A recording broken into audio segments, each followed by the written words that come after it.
Le Tchad est incontestablement l'un des poids lourds de l'élevage en Afrique. Avec un cheptel estimé à plus de 100 millions de têtes, toutes espèces confondues, les pays devraient logiquement être une référence en matière d'accessibilité et de régulation des prix du bétail.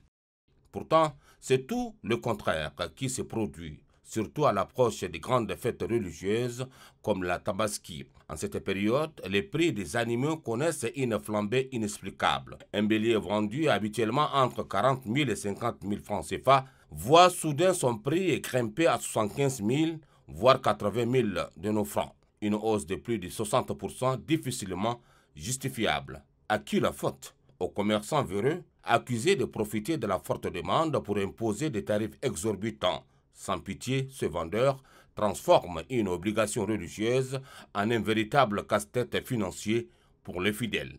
Pourquoi une telle spéculation dans un pays aussi richement doté en bétail? Seul Dieu le sait, diront certains. Mais une chose est sûre. Tant que l'État n'interviendra pas pour réguler ce secteur vital, ces pratiques continueront de peser lourdement sur le pouvoir d'achat des ménages tchadiens. Ces commerçants sans scrupules font la loi sur le marché à bétail, surtout à l'approche de la fête des Tabaski. Sans crainte de Dieu ni espoir de sa clémence, ils profitent de la forte demande pour imposer des prix exorbitants au mépris des fidèles et de la tradition de partage que représente cette fête. Leur discours est bien rodé. Les herbes sont rares, les distances sont longues, le transport coûte cher et bien d'autres. Des arguments souvent exagérés, voire mensongers, pour justifier une hausse des prix injustifiable.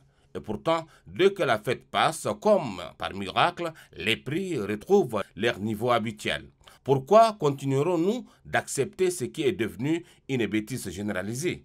Cette spéculation outrancière sur un animal destiné au sacrifice religieux n'est ni normale ni acceptable. Elle trahit l'esprit même de la Tabaski. Il est temps que cela cesse. Les autorités doivent intervenir fermement pour encadrer ce commerce régulier, les prix et protéger les consommateurs. Car ce système, basé sur l'avidité de quelques-uns, pèse lourdement sur des milliers de familles qui veulent simplement accomplir leur devoir religieux dans la dignité.